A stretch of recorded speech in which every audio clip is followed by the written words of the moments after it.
बिस्मिल्लाहिर्रहमानिर्रहीम। जी बेटे 8th क्लास मैथ के लेक्चर नंबर 13 के साथ में हम Khurram Khan from Zavia school system Multan. आज का मेरे बेटे हमारा जो लेक्चर है ये एक्सरसाइज 5.2 है और इसका क्वेश्चन नंबर 1 को हम सॉल्व करेंगे, जिसमें हमने डिफरेंट अलजेब्रिक एक्सप्रेशंस को, या शायद ये पॉलिनोमियल भी हो सकते हैं, इनको हम आपस में ऐड करेंगे। इन पॉलिनोमियल्स को या एक्सप्रेशंस को, अलजेब्रिक एक्सप्रेशंस को ऐड करने का तरीका आप छोटी क्लास में भी सीख चुके हैं, जिसमें आप एक वैल्यू को ऊपर और दूसरी वैल्यू को उसके नीचे रख के आपस में इनको ऐड करते थे। आज हम इन्हें ऐड करने का हॉरिजॉन्टल तरीका सीखेंगे कि हमने इनको इस तरह से कैसे ऐड करना है। ऐड करते हुए सबसे पहले यहाँ पे ये आपका क्वेश्चन नंबर 1 का पहला पार्ट है। इसमें 1 + 2x + 3x स्क्वायर के बाद कॉमा लगा हुआ है। ये एक अलजेब्रिक एक्सप्रेशन है, इसी तरह ये दूसरा अलजेब्रिक एक्सप्रेशन है, और ये तीन अलजेब्रिक एक्सप्रेशन आपको क्वेश्चन में गिवन है और इन्हें हमने आपस में ऐड करना है। ऐड करते हुए क्या करते हैं कि पहले एक्सप्रेशन को पहली ब्रैकेट के साथ हमने यहां पे लिख दिया, फिर प्लस के साइन के बाद दूसरे एक्सप्रेशन को लिख दिया, और फिर प्लस के साइन के साथ हमने तीसरे एक्सप्रेशन को ब्रैकेट्स के अंदर लिख दिया। अगले स्टेप पे हम क्या करते हैं कि ब्रैकेट्स को हटा देते हैं। ब्रैकेट्स को हटाएंगे तो ये वैल्यू 1 + 2x + 3x का स्क्वायर आ गया, ये वैल्यू आ गई 3x माइनस का 4 माइनस का 2x स्क्वायर, और फिर प्लस x स्क्वायर माइनस का 5x + 4, ये वैल्यू आ गई। अगले स्टेप पे हम बेटे क्या करते हैं कि लाइक टर्म्स को आपस में इकट्ठा कर लेते हैं। अब सवाल यह है कि लाइक टर्म्स क्या होती हैं? वो टर्म्स जिनका वेरिएबल भी एक जैसा हो और वेरिएबल की पावर भी एक जैसी हो, इन्हें हम लाइक टर्म्स कहते हैं। अगर तो इनका वेरिएबल डिफरेंट होगा तो फिर ये लाइक टर्म्स नहीं कहलाएंगी। अगर वेरिएबल भी एक जैसा हो लेकिन पावर्स एक जैसी ना हो, जैसा इसकी पावर है x की पावर 1 और यहां पर x की पावर 2, तो ये लाइक टर्म्स नहीं है। लाइक टर्म्स वो होती हैं जिनके ऊपर पावर्स भी एक जैसी हो और वेरिएबल भी एक जैसा हो। तो अब हम इन्हें असेंडिंग ऑर्डर में लिखते हैं। पहले मैंने सबसे बड़ा 3x का स्क्वायर लिखा यहां पे। अब पूरी वैल्यू के अंदर देखते हैं कि x का स्क्वायर और कहां आ रहा है, यह माइनस का 2x का स्क्वायर। अब इस वैल्यू को पुट कर देंगे। आगे देखते हैं x का स्क्वायर कोई और वैल्यू g x का स्क्वायर, ये वैल्यू भी है, तो अब हमने इसको भी लिख दिया। इस टर्म के अंदर x का स्क्वायर और कहीं पर भी नहीं है, तो x स्क्वायर की बारी खत्म हो गई। अब लिखते हैं जिनमें x की पावर 1 या जिसमें x की पावर नहीं लिखी होती। यहां शुरू से देखेंगे, ये 2x ये हमने यहां पर लिख दिया, उसके बाद फिर प्लस का 3x ये हमने यहां पर लिख दिया, और उसके बाद माइनस का 5x इसको हमने यहां पर लिख दिया, और इसके अलावा x वाली भी कोई वैल्यू नहीं है। अब देखते हैं वो टर्म्स जिनके अंदर x नहीं आता, जिन्हें हम कांस्टेंट टर्म्स कहते हैं।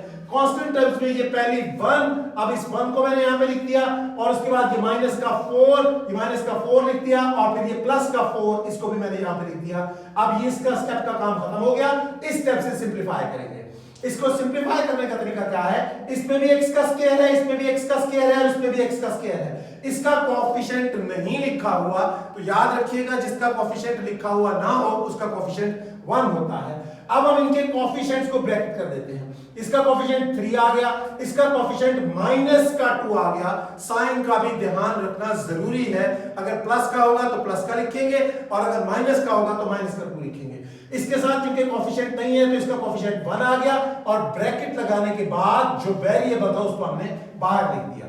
अब x स्क्वायर की बारी खत्म हो गई, x की बारी लिखते हैं। ये दरमियान में प्लस का साइन आएगा, उसके बाद इसका कोएफिशिएंट 2, इसका कोएफिशिएंट 3, इसका कोएफिशिएंट माइनस का 5, और ब्रैकेट के बाहर हमने वेरिएबल लिखा x। यहां पर x का स्क्वायर था, ये x है। उसके बाद कांस्टेंट टर्म्स लिखते हुए ये माइनस का 4 और ये प्लस का 4 था, तो ये आपस में कैंसिल हो गए, बाकी रह गया प्लस का 1। इन्हें आपस में सिंपलीफाई करते हैं। 3 - 2 आंसर आ गया 1, 1 + 1 = 2, और ये वेरिएबल एज इट इज। जबकि यहां देखिए x वाली वैल्यू में 2 + 3 = 5, प्लस का 5 माइनस का 5 कैंसिल हो गया, तो ये टर्म नीचे नहीं आएगी क्योंकि इसका कोएफिशिएंट 0 हो गया है। इसको लिखने की जरूरत नहीं है, और एट द एंड ये प्लस का 1 आ गया, तो यही हमारा फाइनल आंसर है। एक और क्वेश्चन देख लेते हैं ताकि आप लोगों को इसकी समझ आ जाए। पार्ट नंबर 2 में देखिए 3 टर्म्स गिवन थी। एक a का क्यूब + 2a का स्क्वायर - 6a + 7, ये बुक का क्वेश्चन नंबर 1 का सेकंड पार्ट है। और a क्यूब + 2a + का 5, और थर्ड टर्म थी 2a cube + 2a - a square - का 8। पहले स्टेप पे हमने तीनों वैल्यूज को एक ही ब्रैकेट के अंदर लिखा, एक ही लाइन में लिखा, दरमियान में प्लस का साइन आता गया। अगले स्टेप पे ब्रैकेट को खत्म किया, तो ये a का स्क्वायर, 2a का स्क्वायर माइनस का 6a + का 7, a का क्यूब 2a + का 5 प्लस 2a का क्यूब, ये 2a इधर आ गया, a का स्क्वायर इधर आ गया, और 8 यहां पे आ गया। अगले स्टेप में हम क्या करते होते हैं कि लाइक टर्म्स को इकट्ठा करते हैं, वो जिनके वेरिएबल्स और उनकी पावर्स एक जैसी हो। अब ये a का 3 यहां पे आ गया, और देखते हैं a का 3, ये भी a का 3 यहां पे आ गया, और देखते हैं a3 वाली वैल्यू कौन सी है, 2a का 3, ये वैल्यू हमने यहां पर लिख दी, और इसके अंदर कोई a3 वाली वैल्यू नहीं है। तो अब हम देखते हैं जिसमें a का स्क्वायर आता हो, ये 2a का स्क्वायर इधर आ गया, और देखते हैं कि 2a का स्क्वायर ये -a का स्क्वायर था तो यहां पे आ गया। अब a स्क्वायर वाली वैल्यूज भी खत्म हो गई हैं, मैं साथ साथ इनको कट करता जा रहा हूं ताकि मुझे याद रखने में आसानी रहे कि कौन सी वैल्यूज ऑलरेडी नीचे आ चुकी हैं।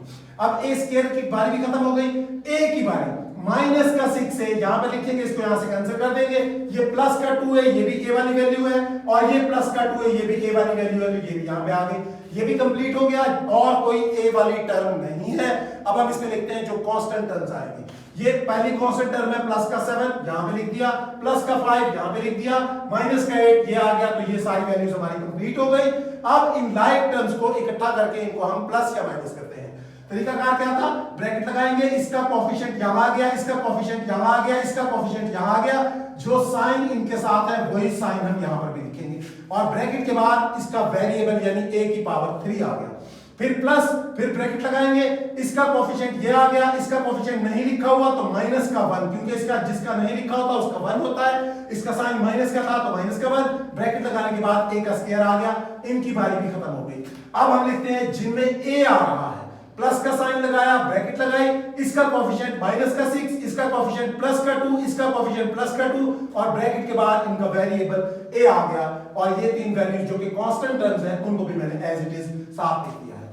उसके बाद इनको आपस में प्लस माइनस करते हैं, 1 + 1 2 + 2 = 4, इसका वेरिएबल a का क्यूब आ गया, इसकी बारी खत्म हो गई। इसको देखते हैं 2 - 1 = 1 लिखने की जरूरत नहीं है, सिंपली हम इसमें लिखेंगे a का स्क्वायर। अब इसकी बारी माइनस का 6 प्लस का 2, आंसर आएगा माइनस का 4, -4 में से +2 और माइनस करें तो आंसर आता है माइनस का 2, और वेरिएबल्स आप लिखेंगे a।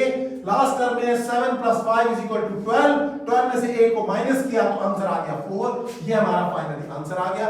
इसी क्वेश्चन का लास्ट पार्ट जो है वो आप लोगों की असाइनमेंट है, वो आप लोग खुद करेंगे और रजिस्टर्स को साथ के साथ मेंटेन करेंगे, जो कि हम जल्दी चेक करेंगे। तब तक के लिए अल्लाह हाफिज़।